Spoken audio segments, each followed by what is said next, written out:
বন্ধুরা, সবাই কেমন আছো? আশা করি সবাই ভালো আছো, আর আমিও ভালো আছি তোমাদের আশীর্বাদে। তো আজকে দেখা যাক কি বানাই আমি। এই যে এখানে দুইটা কোয়াশ নিয়েছি, আর এখানে দুইটা ছোট ছোট আলু কেটে নিয়েছি। এখন কোয়াশগুলোকে ভালো থেকে কুড়িয়ে নেব, মেশিন দিয়ে কুড়িয়ে তারপরে এই আলু দিয়ে একটা সবজি বানাবো। তো দেখো তোমরা কিভাবে বানাচ্ছি।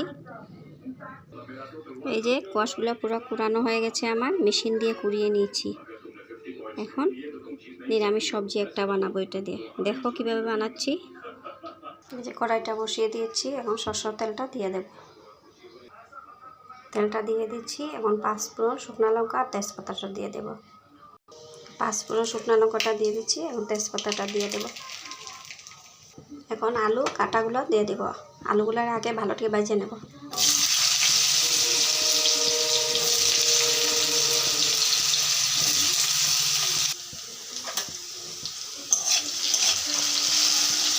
এখন আলুতে স্বাদ মতো নুন আর হলুদটা দিয়ে দেব।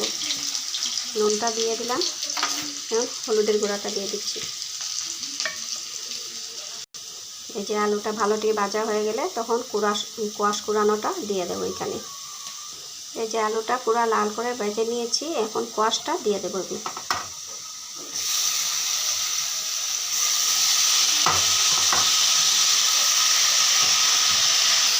ভালো করে নাড়াচাড়া করে রেখে দেবো 5-10 মিনিটের জন্য কম আছে।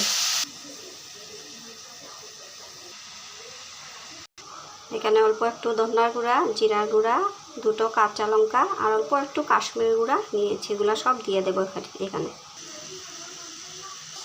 এই যে সব মশলাগুলো দিয়ে দিচ্ছি, এখন আরও 5 মিনিটের জন্য ঢাকা দিয়ে রেখে দেবো, যাতে আলুগুলো ভালো থেকে সিদ্ধ হয়ে যায়। এই যে আমার রেডি হয়ে গেছে, এখন অল্প ঘি দিয়ে নামিয়ে নেব। এটা একটা নিরামিষ আইটেম, আপনারা নিরামিষের দিনে ইচ্ছা হলে বানিয়ে খেতে পারবেন।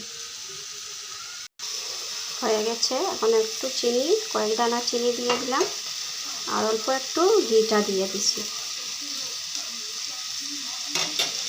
ভালো থেকে নাড়াচাড়া করে নামিয়ে নেব।